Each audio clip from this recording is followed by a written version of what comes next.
Good morning mga tropa! Today is September 24, 2025. Ngayong araw mga tropa, pasok na tayo ng trabaho. So first day ng pasok natin ay schedule na 2 to 10. Second shift tayo. Pero bago tayo pumasok mga tropa, dadaan muna tayo ng JNT. So located sa Barangay Banlik. Dito yan sa bayan ng Cabuyao, Laguna. So magdi-deliver muna tayo ng mga parcel natin mga tropa. Medyo late na nga yung pag-deliver natin, gawa ng ulan. So naka-cancel yung delivery natin. Pero sabi ko sa mga customer natin, mga buyer natin, na gagawin na natin ngayon. So ngayon, medyo maga tayo umalis, time check. It's already ano pa lang, 12:40 ng tanghali. Papasok natin 2. So expect ko abot naman tayo kasi walang traffic dahil walang pasok yung mga bata. Kaya tayo nakakotse ngayon mga tropa dahil may bagyo. So diniklara na walang pasok ngayong araw. Yun lang. So na-share ko lang mga tropa, samahan nyo lang ako Samahan nyo ako sa ating biyahe. So kahapon nagpagas tayo, kaya pwede natin gamitin tong si Wigo Mango. Ang bigat mga tropa. Masaya kasi may sasakyan ka, pero ang bigat dahil pag nagpagasolina yung 500 mo ilang balik lang. So yun yung yung cons. Okay nga may sasakyan ka, angas tingnan, ala yaman mo. Hindi alam na ibang tao wala kang panggas eh. Pero sa panahon ngayon, pag pamilyado ka na, necessity na talaga tong pagkakaroon ng sasakyan, hindi na siya luho. So kaya nag-decide na rin kami ni Mrs. na kumuha na rin talaga ng sasakyan kahit na mahirap. Alam namin mahihirapan kami. Sabi namin tulungan na lang kami. So 2 taon pa bago kami makakahinga ng maluwag. Kumbaga yung hinga namin ngayon naghihingalo eh. Kada malapit na yung katapusan o yung end of the month, bumibigat na yung paghinga namin eh. Ay Diyos ko. Pero dahil dito sa sasakyan o yung sa mga binabayaran namin, kaya sisipag ka talaga. Pag hindi ka sumipag, aba ewan na lang. Kung sino kong lalapitan mo bukod kay God. Diba? Utang ka na naman ng utang. Ang hirap nun inutang mo na, tapos yung pambayad mo utang pa rin. Diyos ko po, 2 yung tubo. Aray ko, ang sakit. So bilisan na natin mga tropa, baka malate tayo. Time check 12:48 na. So kailangan mga 1:20 tapos na tayo. Sana walang pilang ngayon sa JNT para dire-diretso tayo. Yun lang, tricycle sa harap, tayo maka-overtake. Ang sarap sa pakiramdam mga tropa yan, diba? Si-share ko lang sa inyo. Ang sarap sa pakiramdam ng yung nahihirapan ka na kasi sa taas ng presyo ng bilihin, sa mga gastusin, bayad utang. Ang sarap kasi nagagawan mo ng paraan. Yung marangal na paraan hindi yung illegal, hindi yung mga katulad ng mga putang ng mga buhaya na yan. So nagagawa natin ng paraan sa pamamagitan ng pagbebenta ng laruan sa mga binibenta ni Tonton. Naisingit ko pa yung mga buhaya nakakaasar lang. Pero anyway, nandiyan na yan. Buhaya pa rin yan kahit anong mangyari. Hanggat di namamatay ang mga yan, buhaya pa rin yan. So sabi ko nga, dahil sa pagbibenta ko ng laruan, unti-unti nakakatulong ako sa mga gastusin. For example, yung pambayad ng tubig, mga ganyan. Kaya-kaya natin yan pag nakabenta tayo ng 400 pesos a day. Tapos yung mga binibigay natin sa magulang natin. Ako masaya ako na nagbibigay ako sa magulang ko. Hindi dahil sa utang na loob ko, hindi. Dahil sa kailangan nila wala na silang ibang malalapitan kundi kami na lang ng kapatid ko. Kaya yun, inako na lang namin. So kumbaga pinasok na lang namin sa isip namin na kami na lang yung makakapitan nila nanay at tatay. Which is totoo naman. So hanggat kaya namin, why not, diba? So isa yun sa dahilan kung bakit porsigido ako magbenta ng laruan.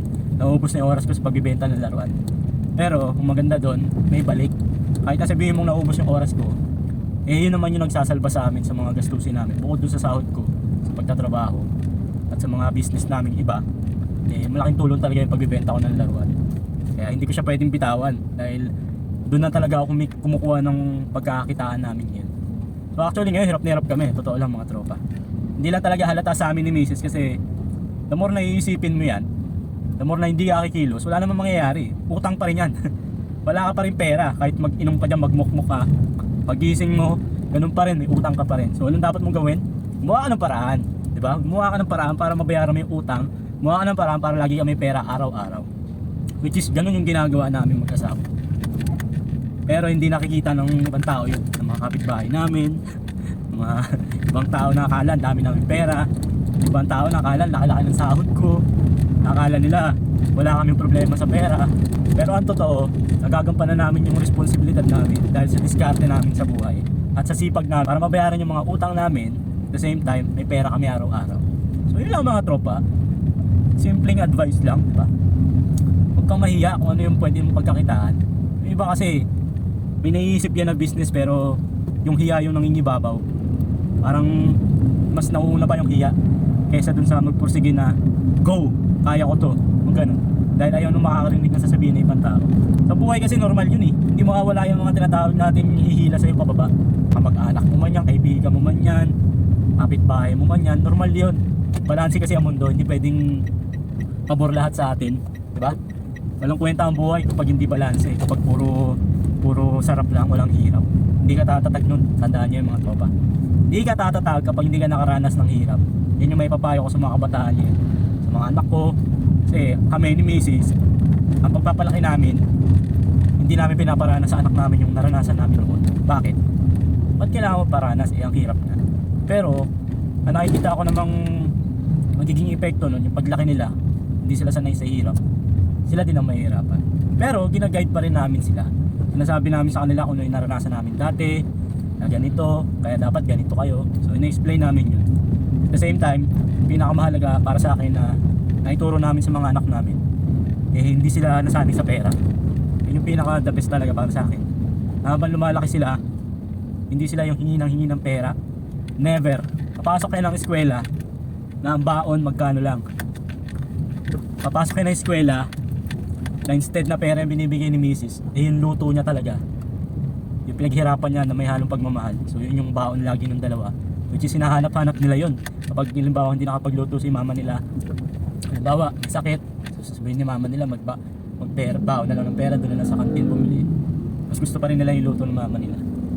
So yun yung isa sa feeling ko magandang naituro namin, yung wag sasambahin ng pera. Kasi sa panahon ngayon, dahil sa pera kung ano nagagawa ng tao eh. Kayang-kayang gumawa ng masama ng tao kapag pera na ang usapan. Kaya-kaya niyang talikuran yung kaibigan niya, kaya-kaya niyang talikuran yung kamag-anak niya dahil lang sa pera. Kapag ang pera ang sinamba mo. Yan yung talagang nangyayari. Kaya ngayon, sabi ko sa mga anak ko, habang kaya namin, sige lang, bibigay namin yung gusto nyo. Bibigay namin yung luho nyo. Basta ibalik nyo lang sa amin yung gusto namin. Yung respeto, pag-aaral ng mabuti. Yun lang naman eh, simple lang naman eh. Kasi ang buhay ng tao, hindi naman natin hawak yan eh, di ba? Hindi naman natin masasabi kung pag matalino sila, ganyan-ganyan, magiging successful ba sila sa hinaharap. Hindi naman natin masasabi yun eh, di ba? Maraming matalino, kinalaunan, simpleng buhay lang. Kasi choice niya, di ba? Marami naman, nung bata, loko-loko, pagtanda, successful, di ba? Sinasabi ko sa kanila, kung ano yung gusto nyo na, gawin nyo. Basta wag na wag mawawala yung respeto sa amin ni mama nyo, tsaka wag kayo sasampa sa pera, di ba? So, ang dami ko na naikwento mga tropa, di ba? Time check, 12:56. So, dapat mga 20 minutes lang tayo sa JNT para makaabot pa tayo ng alas 2 sa Wyatt. Kasi kung hindi, first day pa lang, late agad. Meron tayo ngayon for delivery mga tropa, tumatasik pa yung laway ko.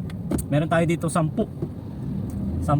laruan na for delivery sa mga customer natin, sa mga binibenta ni Tonton. Maraming salamat sa inyo mga tropa. Dahil sa inyo, laking tulong nyo sa akin kasi nababayaran ko yung mga bills namin. Nakakatulong ako sa magulang ko, sa asawa ko. Nabibili namin yung gusto namin, nakakain namin yung gusto namin. So, hindi ako naghahangad ng malaki. Nagta-target lang ako ng 400 pesos a day. Pero dahil doon, napakalaking tulong para sa amin. Maraming salamat po. Eto na mga tropa, nandito tayo sa JNT. Parking lang tayo ng ayos, baka mahuli tayo. Baka masampulan tayo ng clamping. Wala tayong pera. Oo. Nakatangilid tayo.